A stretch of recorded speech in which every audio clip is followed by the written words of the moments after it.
Hello, everyone there, and hello, my colleagues here as well. My name is Kirsi Mustalahti, and I am today dressed in a black uh, jacket, and I have kind of a blonde hair, almost 60 years old lady. And today I am she, her. Sometimes I feel like he, him, and sometimes they. But today I have a feeling that I am, I am she, her. And I am the founder of ACCAC, Accessible Arts and Culture Finland and Global. We are a global community of 14 organizations in Asia, Europe, and Africa.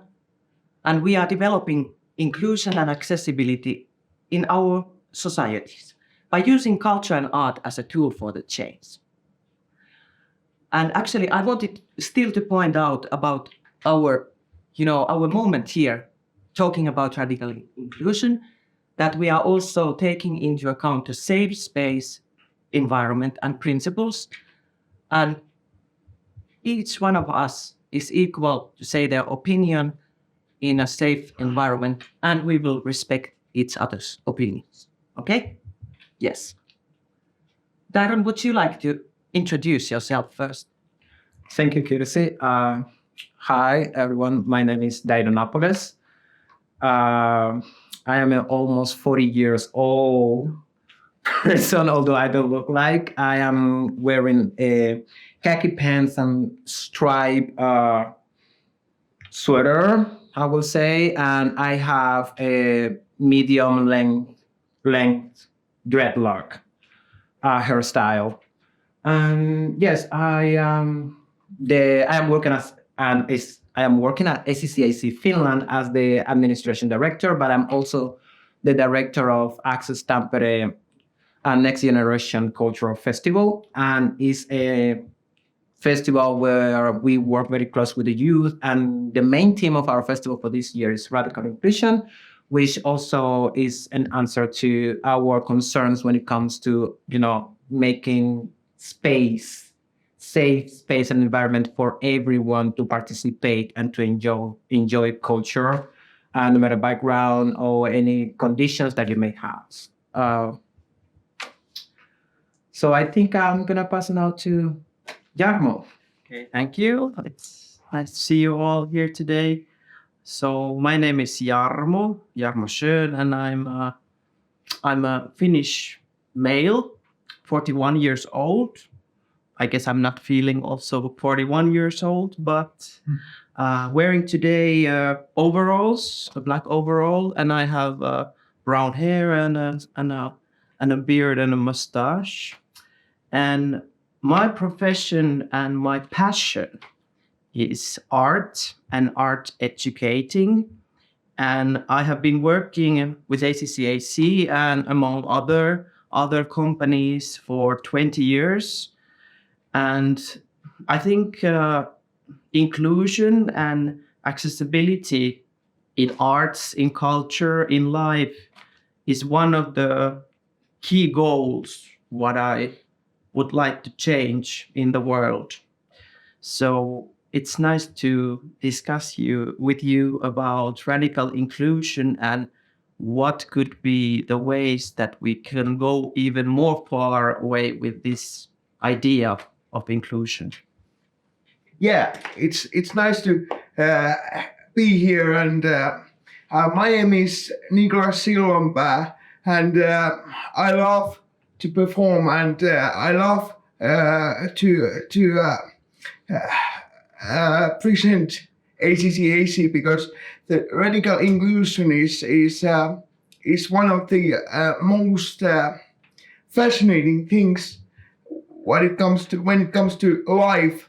Like it's something like you can be yourself, and in ACCAC in here I can be myself. I'm 30 years old, and I'm wearing all red because it really sums up what's this radical inclusion about. It's all about colors. It's all about mind. So this is going to be a interesting conversation. Yeah, I think so. Thank you, everyone, to be here today. So, what is radical inclusion actually?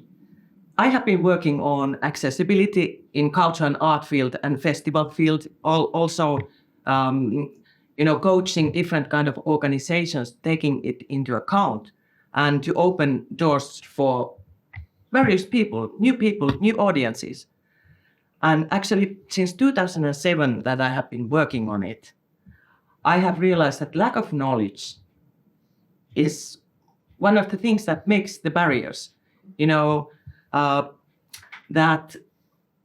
Lack of knowledge and the state of mind, when we don't know, it's easier to, push away and not to understand.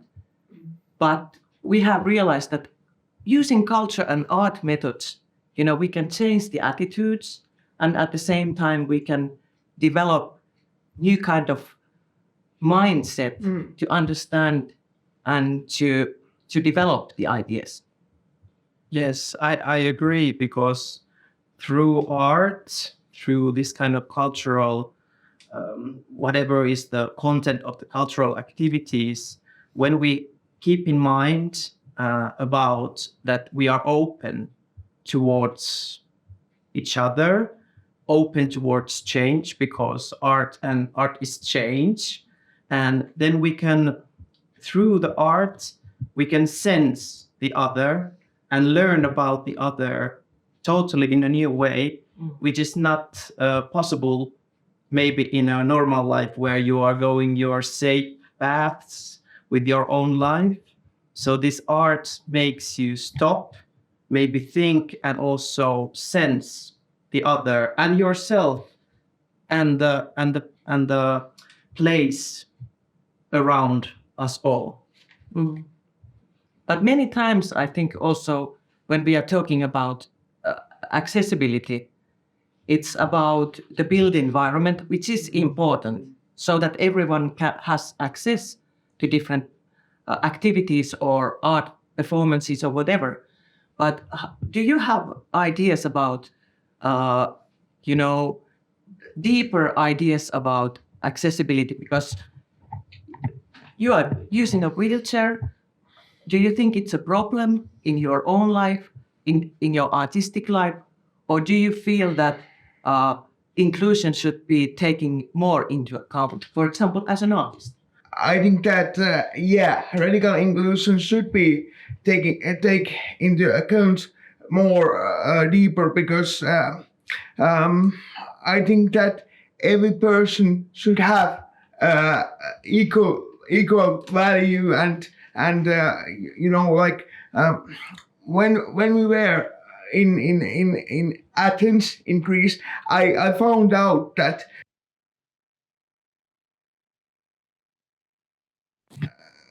radical inclusion and equality isn't the same in different countries, and I found out that this has to change. We are in Finland. We have most of the things are okay in here, but we are more than just us Finns. We are the whole world. We can't have a certain locker for ourselves. We need to have more. And in Greece, there isn't any accessibility. We need to open the minds, and this is what we are doing. Yeah. Yeah, I agree that in the world there is so much obscurity. It's a scary place, and I know that when you are not safe, you start to like protect yourself, and the thing what should be like what we should learn is to open our lives into to how to interact with something different from us. And the differences of this life, that's the interesting and the richness. And why close the doors? Because there is so many inventions which are not yet made because maybe we have a closed mind, not an open mind. Yeah. But something that Nicholas was mentioning that it was really, really important, I think, is the fact that when he mentioned that in Finland, accessibility and inclusion is okay, which always could be better, because I mean, like, this is an ongoing project, an ongoing, state of mind, and ongoing, all the time changing in order to make more, inclusive society.